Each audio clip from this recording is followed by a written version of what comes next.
Jake Morrison wiped the grease from his hands and looked at the broken engine in front of him. The old hover car had been giving him trouble all week. As a mechanic in New Denver, he fixed all kinds of vehicles, but this one was different. The energy readings made no sense. The scanner showed strange patterns coming from somewhere near the old industrial district. Jake had seen these readings before in textbooks about alien technology, but never in real life. Most people in the city knew aliens existed and traded with Earth, but few had actually seen their equipment up close. After closing his shop for the day, Jake decided to follow the energy trail. The readings led him through empty streets and abandoned warehouses. The sun was setting and the area looked creepy. Most buildings had been empty. Since the big companies moved to the newer parts of the city, Jake walked for about 20 minutes, until he reached a building that looked different from the others. It had a faint blue glow coming from the windows, and the energy scanner in his pocket was going crazy. The building looked old, but the front door was made of some kind of metal he had never seen before. He pushed the door open and stepped inside. The first thing that hit him was the smell. It was like burning ozone mixed with something sweet. Strange lights hung from the ceiling and cast weird shadows on the walls.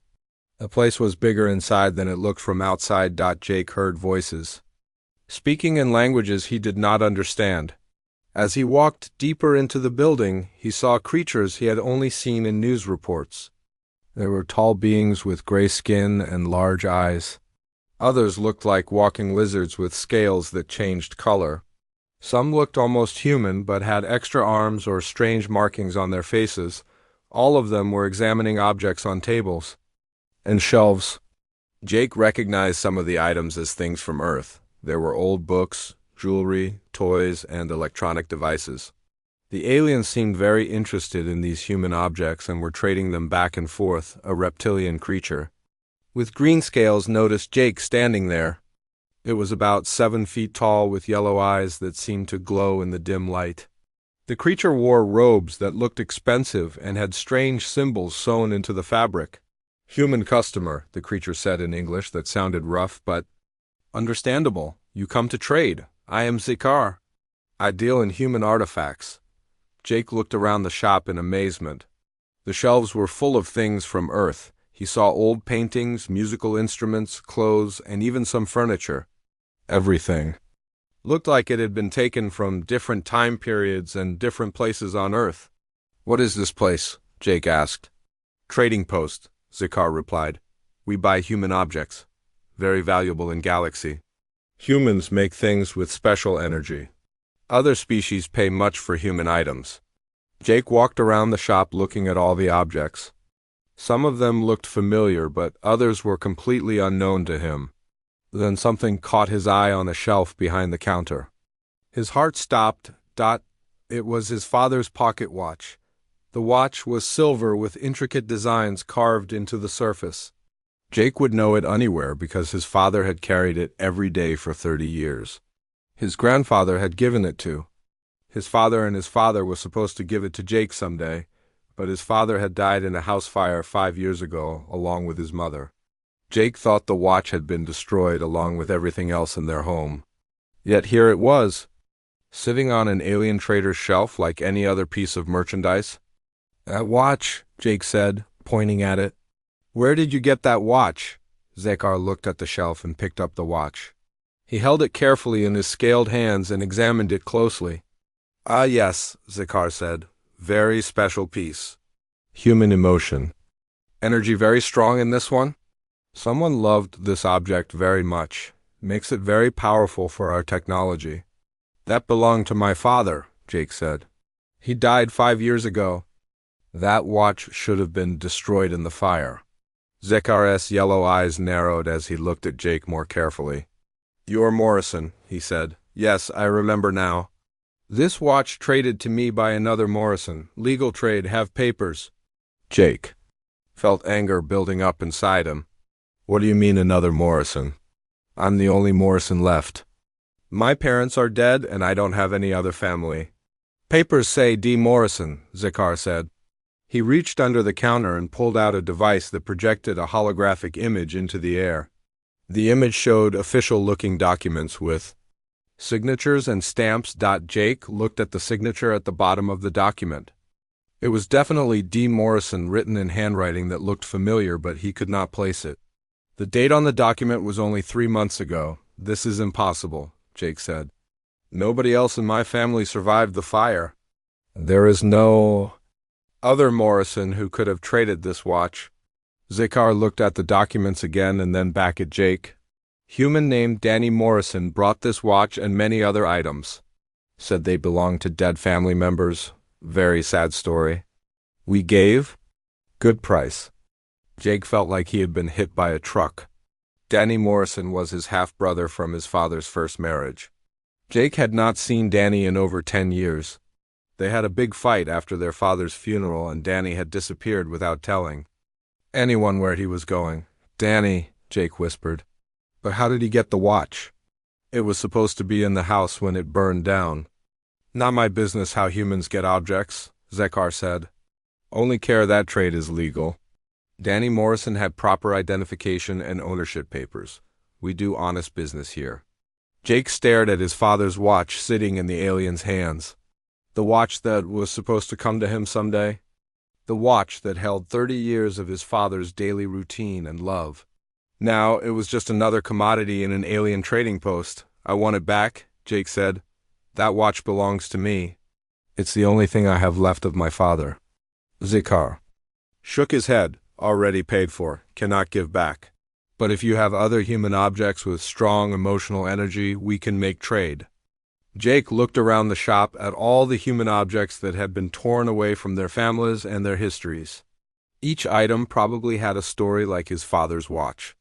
Each one probably meant something special to someone who would never see it again. How much? Jake asked. How much to buy it back? Zakar examined the watch again and ran it through some kind of scanning device. This piece very valuable. Emotional energy readings very high.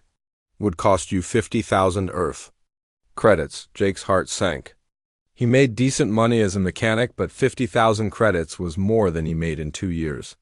There was no way he could afford to buy back his own father's watch. I need to find Danny, Jake said. I need to find out how he got this watch. And why he traded it, Zakar nodded.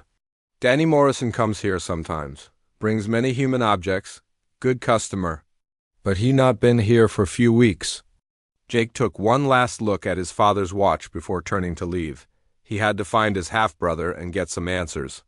He had to find out how Danny had survived the fire and gotten the watch. Most importantly, he had to find a way to get it back. Jake spent 3 days searching for any trace of Danny Morrison in the city records. The last address he had for his half-brother was over 10 years old and led to an empty apartment building.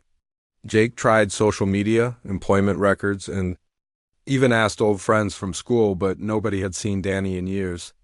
On the 4th day, Jake got lucky. While eating lunch at a diner near the spaceport, he overheard 2 businessmen talking about a shipping company called Morrison Vex Logistics. One of them mentioned that the company owner was a young guy named Daniel Morrison Vex who had connections throughout the galaxy. Jake's heart started racing. Daniel Morrison Vex had to be Danny. His half-brother must have taken their alien mother's family name and turned it into a business. Jake quickly looked up the company on his phone and found their address in the business district of Phoenix. The flight to Phoenix took only 2 hours, but it felt like the longest trip of Jake's life. He kept thinking about his father's watch sitting in that alien trading post. He tried to imagine what his father would say if he knew Danny had traded away the family heirloom for money. Morrison Vex Logistics was located in a gleaming tower that rose 50 stories into the sky. The building was made of glass and metal that seemed to shimmer in the sunlight. Jake had never seen architecture like it before. It looked like something designed by aliens rather than humans. The lobby was filled with beings from different planets. Jake saw the familiar gray-skinned aliens from the news reports mixed with creatures he had never seen before. There were beings that looked like walking trees, others that seemed to be made of liquid metal, and some that floated in the air without any visible means of support. Jake approached the reception desk where a human woman with strange blue markings around her eyes was working. She looked at him with curiosity as he approached. I'm here to see Daniel Morrison, Vex, Jake said. Tell him Jake Morrison is here to see him. The woman's eyes widened when she heard the name Morrison. She quickly made a call and spoke in a language Jake did not recognize. After a few minutes, she hung up and smiled at him.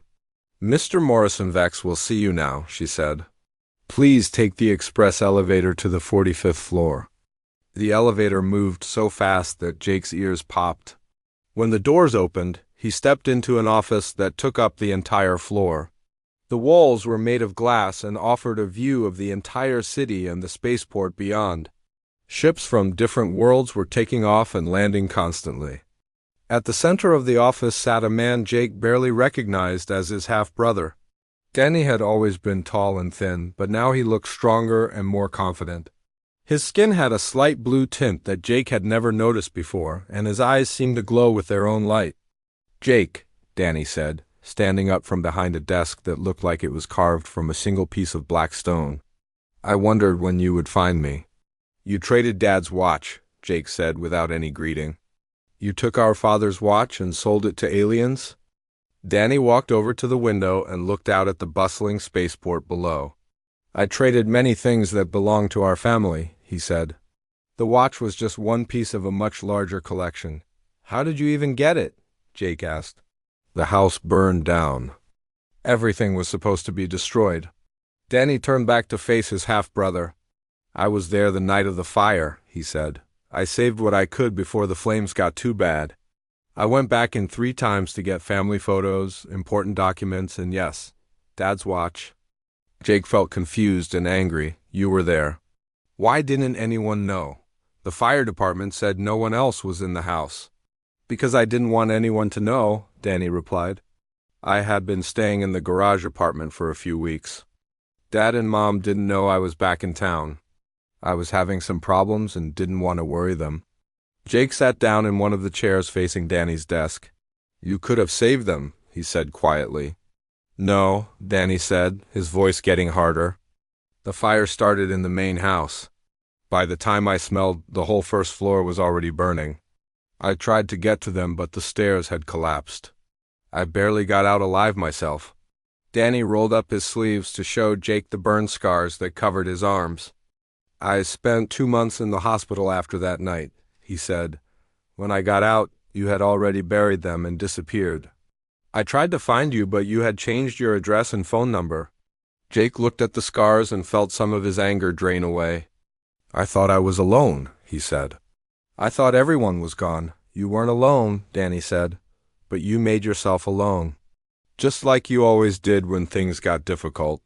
The 2 brothers stared at each other across the office. Jake could see ships from a dozen different worlds through the window behind Danny. The sight reminded him why he was here.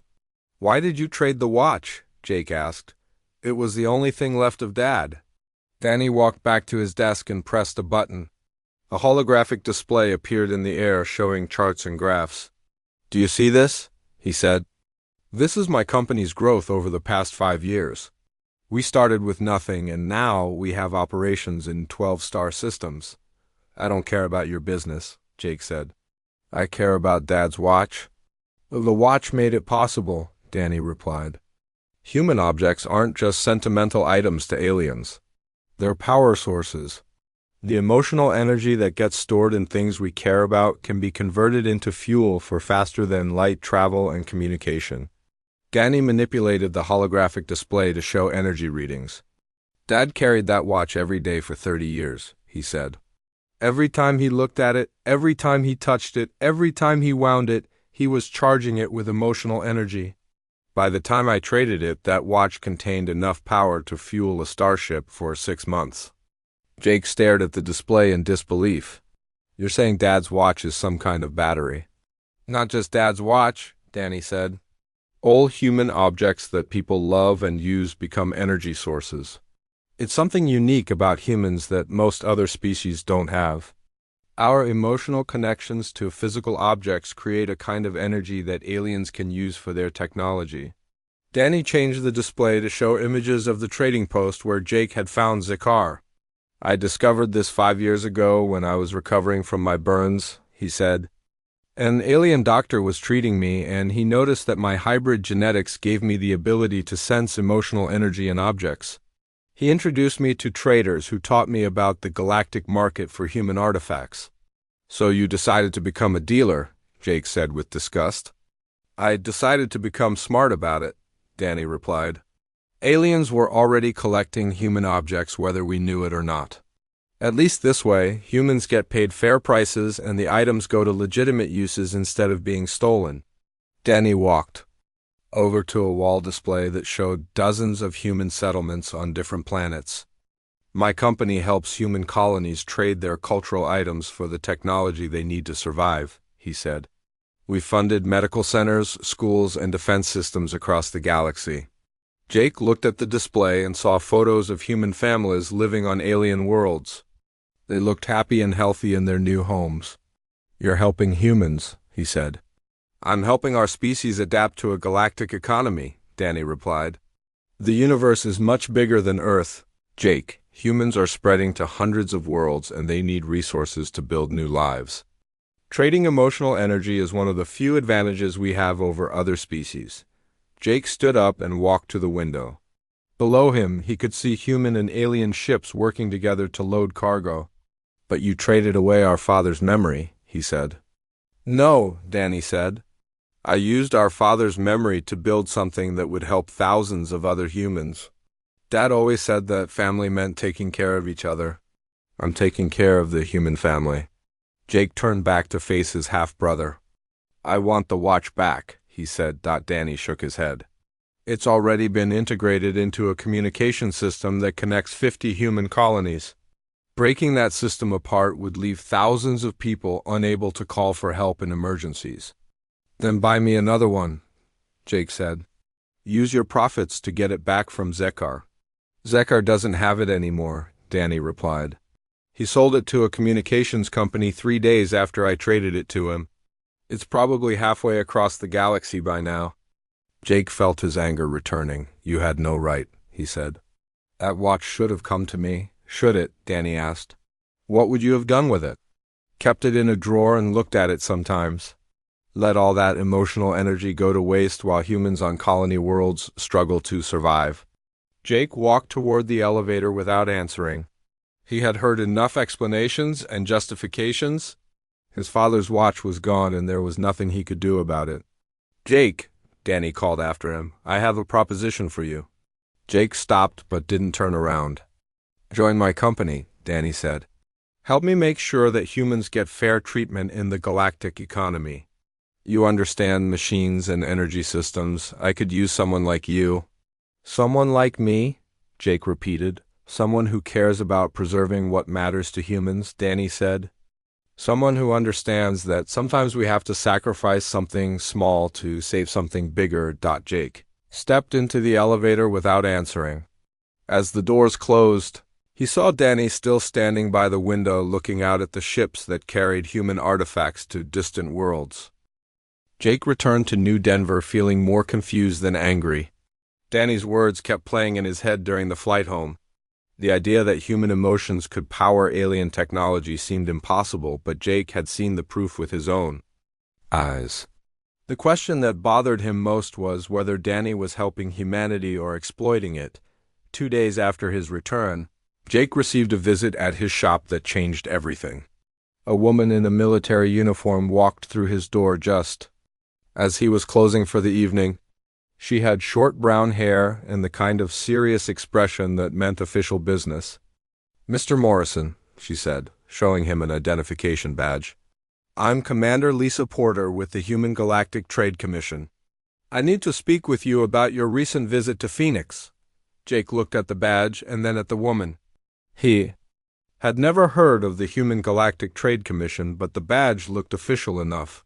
How do you know about my trip to Phoenix? He asked. We monitor all interactions between human citizens and alien trading networks, Commander Porter replied. Your confrontation with your half-brother triggered several security alerts in our system. Commander Porter walked around Jake's shop looking at the various machines and tools. We've been investigating Morrison Vex Logistics for over a year, she said. Your brother's company is part of a network that we believe is systematically depleting Earth's cultural heritage. What do you mean depleting? Jake asked. Commander Porter pulled out a tablet and showed Jake a series of charts and graphs.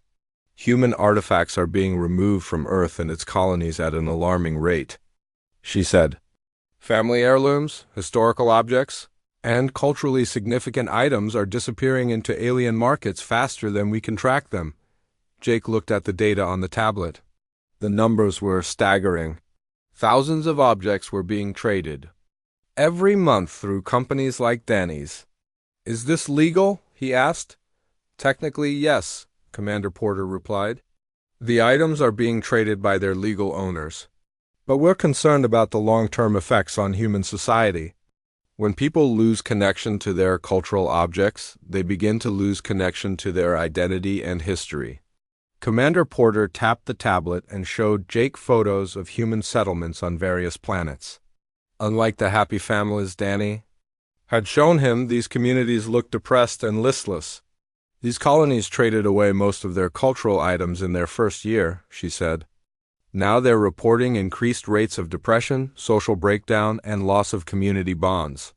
Jake studied the photos carefully. The people looked healthy and well-fed, but their eyes seemed empty. You think trading away their belongings caused this? He asked. We think it contributed to it, Commander Porter replied. Humans form emotional bonds with physical objects in ways that other species don't understand. When those objects are removed, people feel disconnected from their past and their community. Commander Porter closed the tablet and looked directly at Jake. We need your help, she said. You have a personal connection to this issue and access to your brother's organization. We want you to work with one of our researchers to investigate exactly how this emotional energy transfer works. Jake thought about his father's watch and how empty he felt knowing it was gone forever. What kind of researcher? He asked. Dr. Amy Carter is a xenobiologist who specializes in human-alien interactions, Commander Porter replied. She's been studying the science behind emotional energy, and she needs someone with practical knowledge of both human psychology and alien technology. The next morning, Jake met Dr. Carter at a research facility outside the city. She was a tall woman with gray hair and intelligent eyes who immediately reminded Jake of his favorite science teacher from high school. Her laboratory was filled with various human objects connected to monitoring equipment. Commander Porter told me about your situation, Dr. Carter said as she led Jake through the lab. I'm sorry about your father's watch. Losing a family heirloom. Like that must be devastating. Jake looked at the objects connected to the monitoring devices.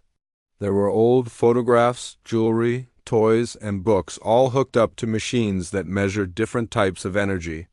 What exactly are you studying here? He asked. The quantum signature of human emotional attachment, Dr. Carter replied. When humans form emotional bonds with objects, we create measurable changes in the quantum field around those objects. It's a phenomenon that appears to be unique to humans among all known sentient species. Dr. Carter led Jake to a workstation where she had an old baseball glove connected to several sensors. This glove belonged to a man who played catch with his son every day for 10 years, she said. Watch what happens when I activate the scanner. The monitors around the workstation lit up with waves of energy that pulsed in complex patterns. Jake could see layers of different colored energy flowing around the glove like a slow-motion lightning storm. Each pulse represents a memory, Dr. Carter explained. Every time the father and son played catch, they were imprinting emotional energy into the physical structure of the glove. Aliens have learned to harvest this energy and convert it into power for their technology. Jake watched the energy patterns dance around the old baseball glove. How much energy does something like this contain? He asked. This glove could power a small spacecraft for about 2 weeks, Dr. Carter replied. Your father's watch, which was used daily for 30 years and carried deep emotional significance, probably contained enough energy to power a major communication system for months. Jake felt a chill run down his spine. So Danny was telling the truth about the watch being used for communications. Probably, Dr. Carter said. But here's what your brother doesn't understand about the process. When aliens extract emotional energy from human objects, they're not just taking power, they're taking pieces of human consciousness and memory.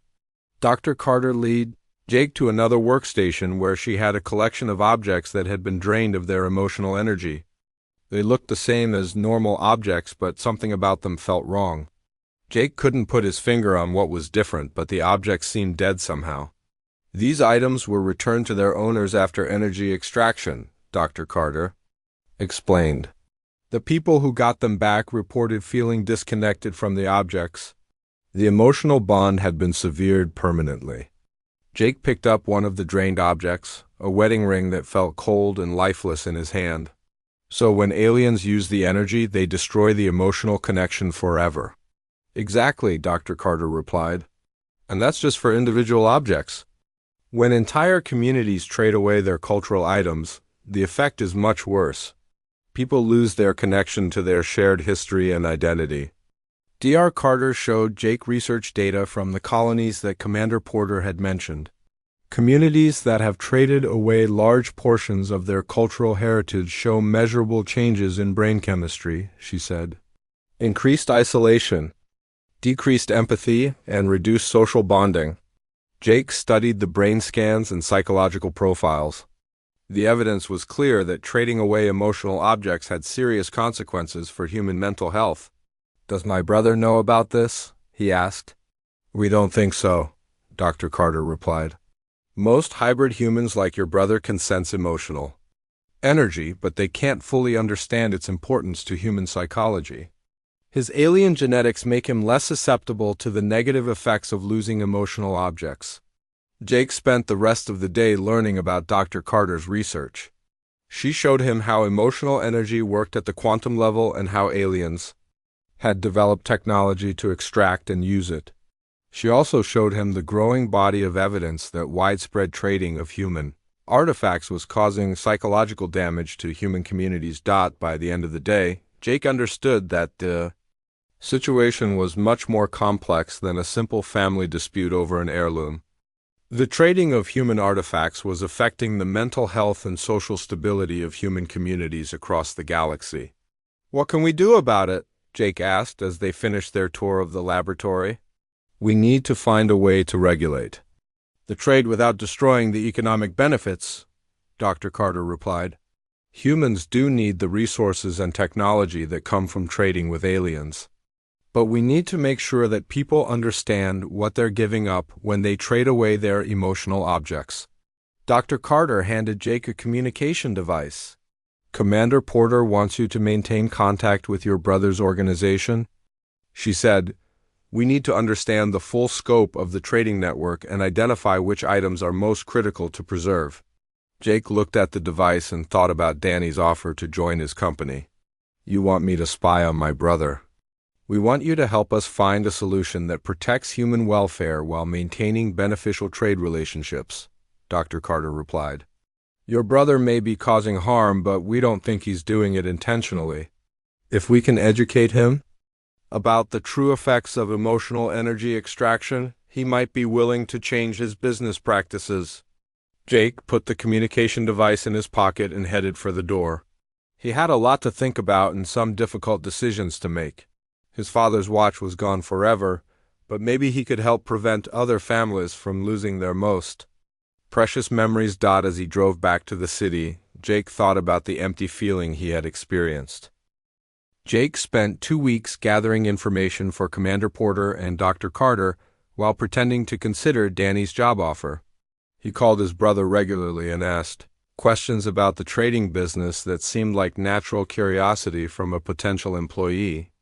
Danny was eager to share details about his success and the benefits his company provided to human colonies. During their conversations, Jake learned that Morrison Vex Logistics was just one of dozens of similar companies operated by human alien hybrids throughout the galaxy.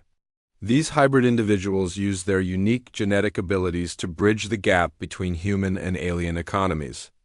They could sense emotional energy in objects and understand alien trading customs in ways that pure humans could not. The more Jake learned, The more he realized that Danny genuinely believed he was helping humanity. His brother saw himself as an evolutionary step forward, a bridge between species that would help humans adapt to galactic civilization. Danny had no idea that his business was causing psychological damage to human communities. Commander Porter arranged for Jake to attend a major trade summit on Luna Station where Danny would be presenting his company's latest expansion plans. The summit was the largest gathering of human-alien traders in the solar system and would give Jake a chance to see the full scope of the artifact trading network. Luna Station was a massive structure that orbited Earth's moon and served as a neutral meeting place for representatives from hundreds of different species. Jake had never been in space before, and the sight of Earth hanging in the blackness below was both beautiful and unsettling. The trade summit took place in an enormous conference hall filled with beings from across the galaxy.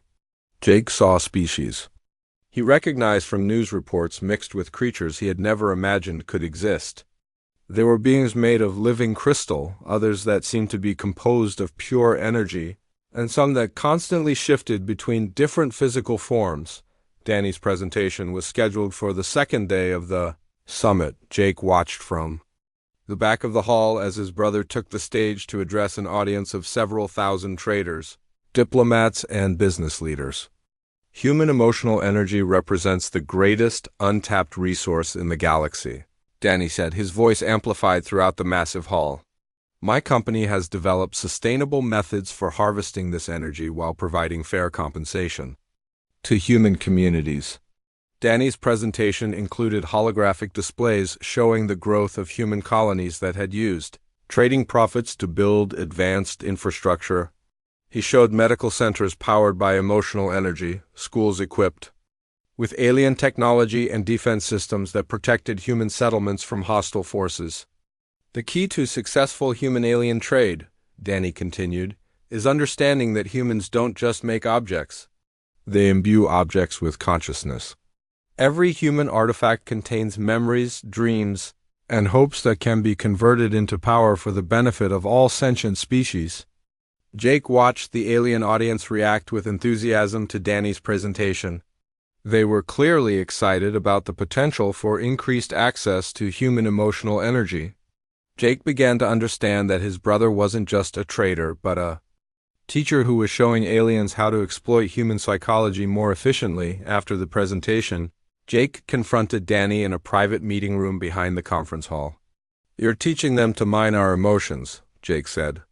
"You're showing aliens how to strip away our humanity piece by piece." Danny looked surprised by Jake's accusation. "I'm showing them how to create mutually beneficial relationships," he replied. "Humans get resources and technology.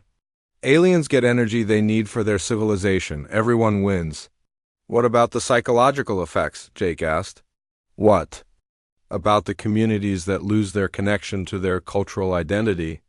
Danny frowned. "What psychological effects?" he said.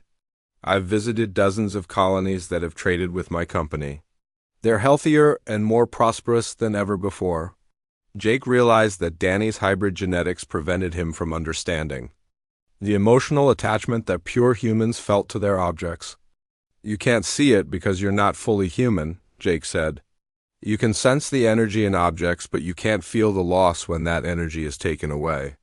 Before Danny could respond, the meeting room door burst open and Commander Porter entered, with a squad of Earth Defense Force soldiers.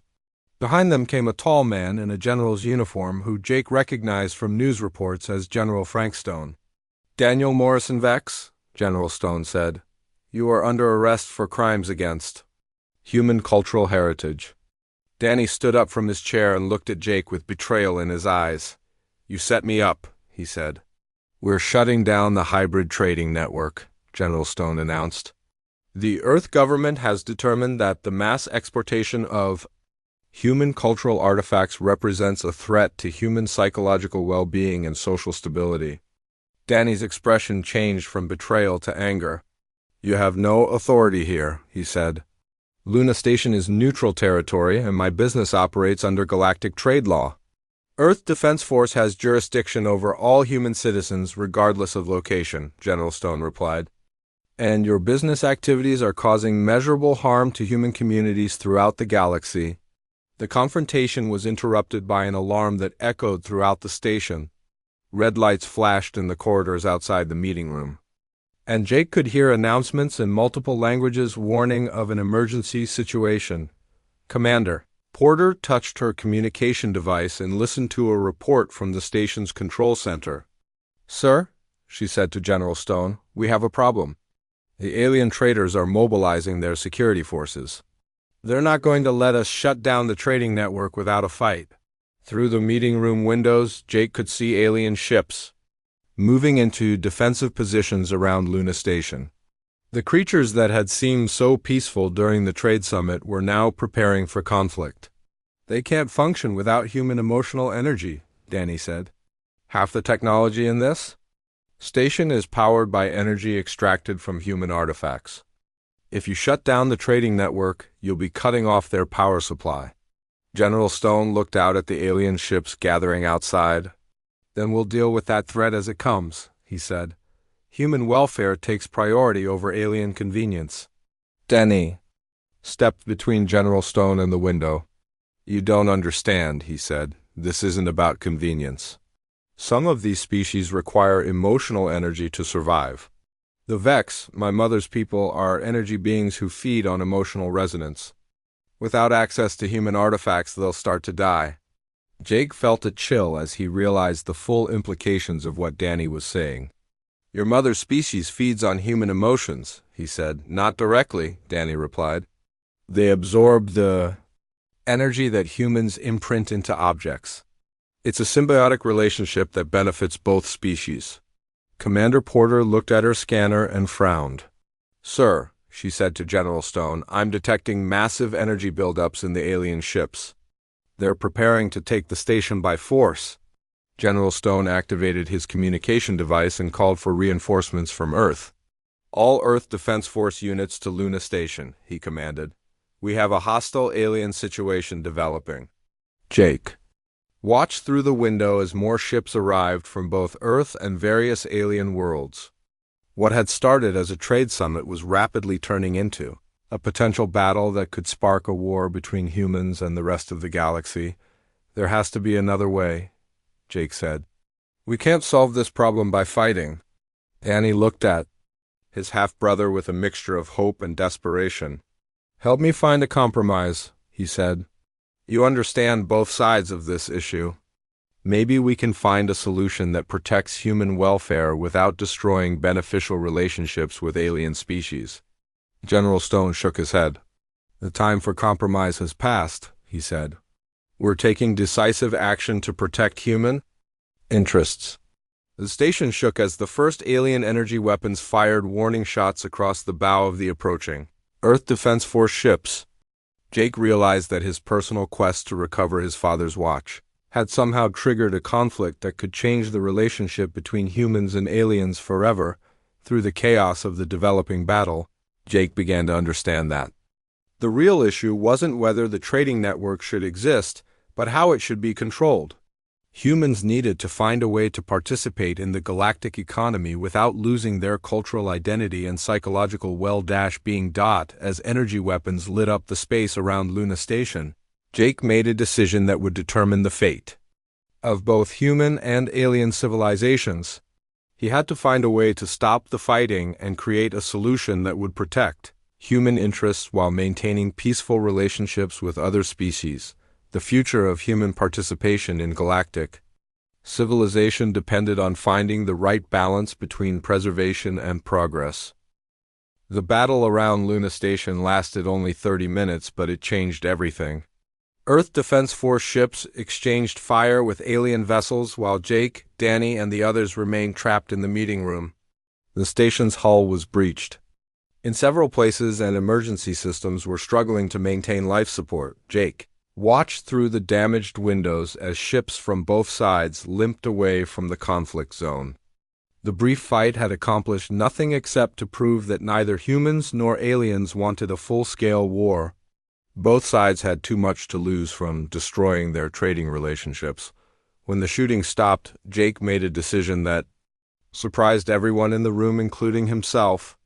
"I want to make a proposal," he said to General Stone and Danny, "but I need both sides to listen without interrupting."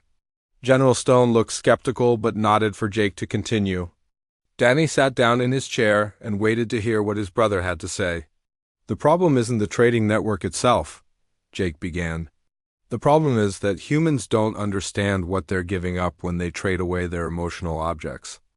We need education and regulation, not prohibition." Jake walked to the damaged window and looked out at the debris floating in space. "My father's watch is gone forever," he said.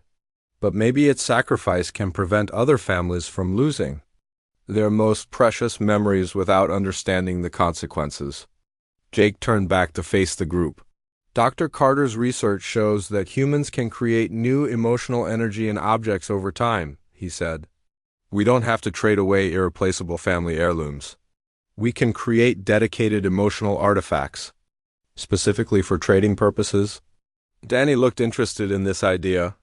"You mean humans could intentionally charge objects with emotional energy for the specific purpose of trading them," he said.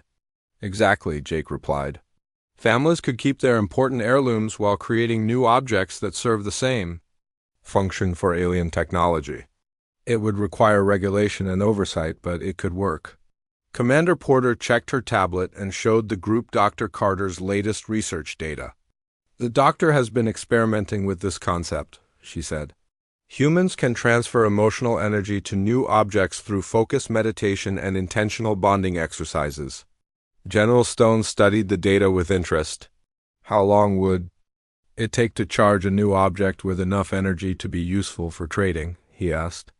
"That depends on the emotional intensity and the time invested," Commander Porter replied. "A family working together could probably create a tradable object in 6 months to a year." Jake saw an opportunity to build on this idea. "We could create community workshops where families learn to create emotional artifacts together," he said. "It would strengthen social bonds while producing items for trade." Danny stood up and walked to his own communication device. "I could restructure my company to support this kind of system," he said. "Instead of collecting existing artifacts, we could help communities create new ones while educating them about the process." General Stone looked skeptical. "What guarantee do we have that aliens will accept artificially created emotional artifacts instead of demanding authentic family heirlooms?" he asked. "The energy signature is the same," Danny replied. "Aliens can't tell the difference between energy created in an old object and energy created in a new one. They only care about the power level and stability of the emotional resonance." Jake felt hopeful for the first time since discovering his father's watch in Zekar's shop. "This could actually work," he said. "Humans get to keep their cultural heritage while still participating in the galactic economy." The group spent the next several hours working out the details of a new regulatory system. They designed a certification process that would ensure humans understood exactly what they were trading and why. They created standards for emotional artifact creation that would protect both human welfare and alien energy needs. Most importantly, they established a rule that no irreplaceable family heirlooms or culturally significant historical objects could be traded without approval from a board of human cultural preservation experts. 3 months later, Jake stood in the lobby of the newly renamed Morrison Cultural Exchange Center in Phoenix. The building that had once housed Danny's profit-focused trading company now served as headquarters for a nonprofit organization dedicated to protecting human cultural heritage while facilitating beneficial trade relationships. Danny had kept his word about restructuring his business. He now worked as an educator and consultant who helped human communities understand the value of their emotional objects and learn to create new artifacts for trading purposes. His hybrid genetics made him uniquely qualified to bridge the gap between human and alien perspectives. Jake had accepted a position as the center's ethics officer, responsible for ensuring that all trades met the new standards for human cultural protection. It wasn't the career he had planned, but it felt like meaningful work that honored his father's memory. The center's main display case contained a collection of authentic human artifacts that had been recovered from alien traders and returned to their families. Jake had hoped his father's watch might be among them, but it had never been found. The watch was probably still powering a communication system somewhere in the galaxy, connecting human colonists with their families back on Earth. In some ways, Jake had made peace with that reality. His father had always believed that family meant taking care of each other. If the watch was helping maintain family connections across the galaxy, perhaps that was the most fitting use for his father's final gift. Dr. Carter visited the center regularly to conduct research on the new emotional artifact creation techniques. She had discovered that the process of creating emotional objects actually strengthened family bonds and community relationships. Families who worked together to create trading artifacts reported feeling closer to each other than before. Commander Porter had been promoted to Director of the Human Galactic Trade Commission and now worked closely with the center to monitor trading activities throughout human space. The new regulations had been accepted by most alien trading partners, and incidents of cultural exploitation had dropped dramatically. On the anniversary of the Luna Station incident, Jake received an unexpected visitor at the center. Zekar, the reptilian trader from New Denver, arrived with a proposal that surprised everyone. Human emotional artifacts, very valuable but also very rare, Zekar explained to Jake and Danny in the center's conference room. Demand much greater than supply. Need stable source of authentic human emotional energy. Zekar presented a business plan that would establish a partnership between alien traders and human communities. Humans create emotional artifacts in exchange for technology and resources, he said.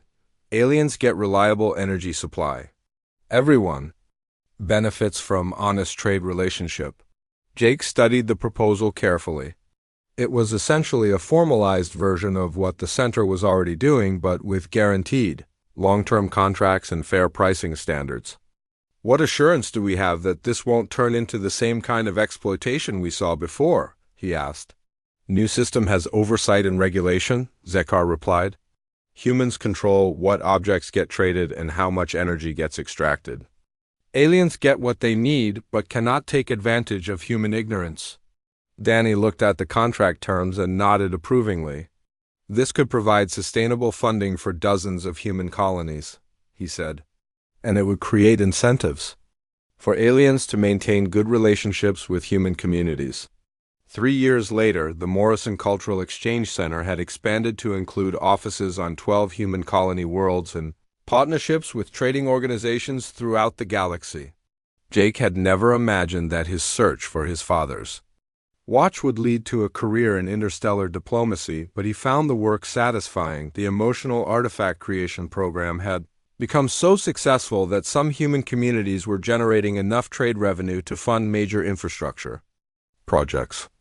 New schools, hospitals, and research facilities were being built with resources obtained through the regulated trading of human emotional energy. Jake kept one reminder of his original quest on his desk at the center. It was a photograph of his father holding the pocket watch on the day Jake graduated from technical school. In the photo, his father looked proud and happy as he prepared to pass the family heirloom on to the next generation. The watch itself was gone forever, but the memory and love it represented lived on in the work Jake did every day. He was protecting other families from losing their precious memories while helping humanity find its place in the vast community of galactic civilization. Sometimes Jake wondered what his father would think about how the story had ended. He liked to believe that his father would be proud that the loss of one family's treasure had led to the protection of countless others. The watch had become more than just a timepiece. It had become a symbol of human determination to control their own destiny among the stars. In the end, Jake realized that the true value of his father's watch had never been in its gold and gears. The real treasure had been the love and memories it represented. Those could never be traded away or stolen by anyone because they lived on in the hearts of the people who remembered.